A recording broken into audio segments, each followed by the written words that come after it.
2015 has been incredible so far. We're having a hard time narrowing down our favorites, and it's only September. Our priorities have shifted a little since the year began, and now that we're prepping for an exhausting review season, we thought it was time, for the first time, to gauge the most anticipated games among the GT staff for the rest of the year. We had to shuffle things around with the recent delays of Star Fox Zero and Persona 5, but for the time being, these games are still currently slated for 2015. Our free time to play everything we want to play is rapidly depleting, so when we have to make those hard choices, which games are going to absolutely demand our attention?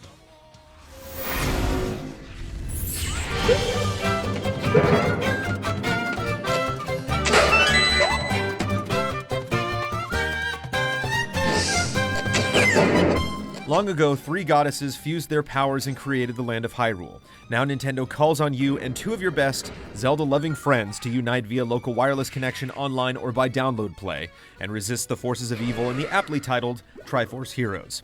Deviating from Zelda tradition, Triforce Heroes doesn't actually take place in Hyrule, won't impact the series' timeline, and may not feature Zelda or Ganon, causing some fans to decry its authenticity.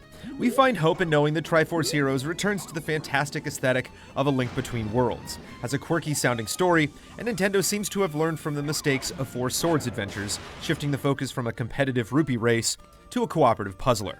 And sure, you can tackle Triforce Heroes solo, but if we've learned anything from Zelda over the years, it's that it's dangerous to go alone.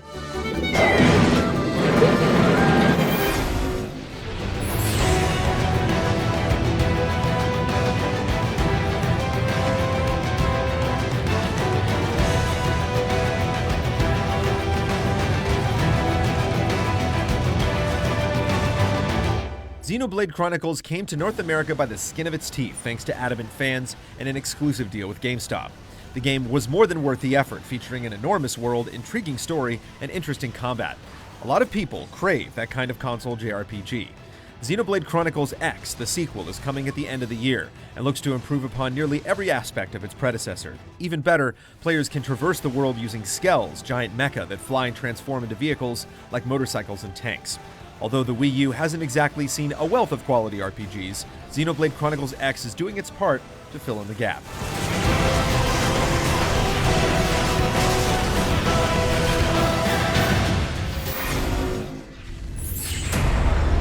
Spartans, they've broken through our defenses and our base is in lockdown. Eliminate them to secure our home base. Let's go, Spartans! Halo 5 Guardians is not content with being just another Halo game. Instead, it introduces a slew of changes in an attempt to push the series forward. Players can now aim down the sights, hover in the air while firing, perform quick dodges, and even charge forward with a more powerful melee attack. In Warzone, two teams face off on massive battlefields, calling in vehicles, power weapons, and more, while trying to capture control points and defeat threatening AI bosses. There's also the campaign, which features two different perspectives, Master Chief and his blue team, as well as John Locke with Osiris' team. Although we're not sure how everything will play out, the sheer ambition in Halo 5 has us excited to get our hands on it. Mine is just beginning.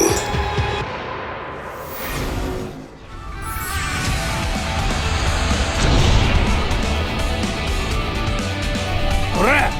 戦争に決まっとるやろが!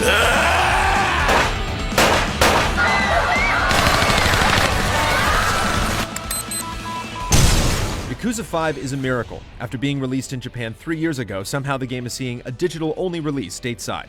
It's an incredible important moment for longtime Yakuza loyalists, as it purportedly will end Kazuma's journey. Word of mouth from Japan says it's one of the strongest entries in the series. It's refreshing to see this franchise succeed in the West, and if Yakuza 5 sells well, we might even get the newly released Yakuza 0.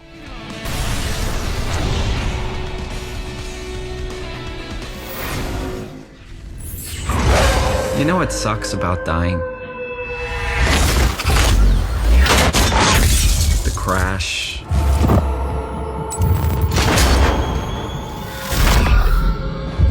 Soma, not just a muscle relaxer, lingerie line, water filter, Huxleyan pleasure drug, or San Diegan concert venue anymore. Now it's the next game from stalwart Scaresmith's Frictional Games. Trapped on a rundown research facility with some ramshackle robots and who knows what else, this spiritual successor to Penumbra and Amnesia Dark Descent promises to be one trip into madness that won't leave you confused and soaking wet next to a highway you can't identify. Or will it?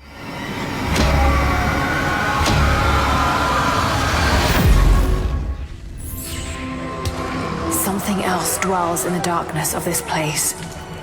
But I've got to continue. 2013's Tomb Raider resurrected the series and retold Croft's origins, but now it's time to bring on the tombs.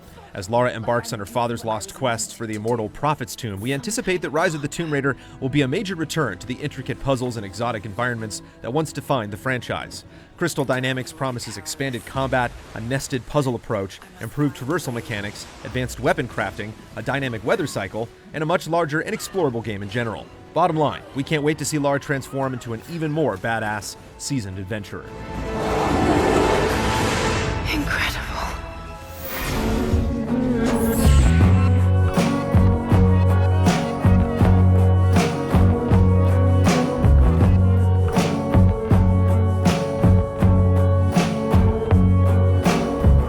The improvements made to Just Cause 2 over the original game were staggering. Avalanche Studios took a simple grappling mechanic and produced one of the most satisfying open-world experiences we've ever had. So the sky's the limit with Just Cause 3. The team seems to have the right attitude again, working mostly on getting you to the good stuff even faster. There's a story, and each tropical settlement will be way more unique, but we probably won't notice when we're bathed in fire wingsuiting through a collapsing satellite dish. The franchise's jump to the current gen is long overdue, and we're ready to cause some chaos.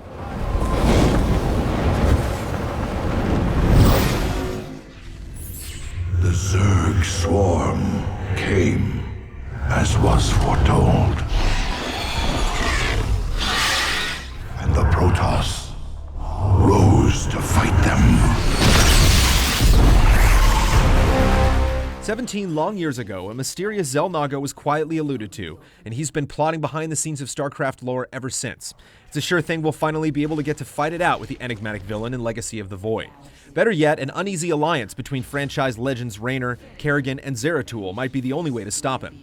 In addition to the single-player grand finale, the rise of MOBAs and subsequent decline of StarCraft in the world of esports has forced Blizzard's hand.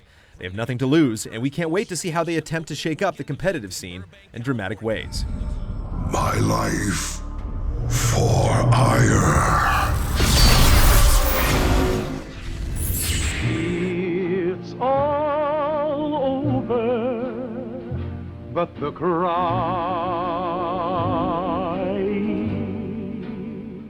Here's one that wasn't on our radar at the beginning of the year at all. Bethesda's done such a great job of keeping the lid on Fallout 4 that we're still finding it hard to believe that it'll be in our hands in just a few weeks' time. Players' next trip to the Wasteland looks almost dauntingly huge, with an elaborate crafting system, the ability to build outposts and manage commerce, and a wealth of areas to explore. We're still not sure just how much the pre-bomb era will play into things, but we're eager to find out with some good tunes on our Pip-Boy and Dogmeat by our side. Let's go, pal.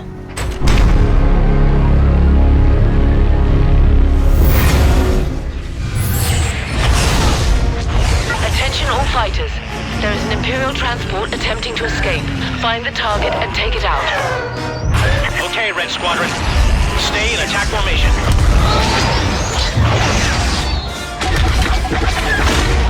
Battlefront didn't appear on our anticipated list from the beginning of the year to give you an idea of how impressed we are with everything we've seen. In a year when many people are hungry for more Star Wars, the razor-sharp authenticity of everything in Battlefront, from the light of each laser blast to the sound of each iconic engine, effortlessly immerses you in the world. There are still hints of things we haven't heard about, like heroes, maps, and the level based on Episode 7. We've tried out several modes, but we've yet to see how the entire experience is held together. With meaningful post-launch support, Battlefront could be a game we're playing well into the next year.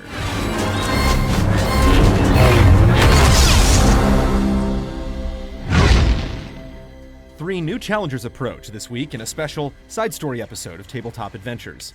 Ben Moore also cooks up a review of the free DLC coming to Shovel Knight, Plague of Shadows. We'll see you next week for another GT Countdown.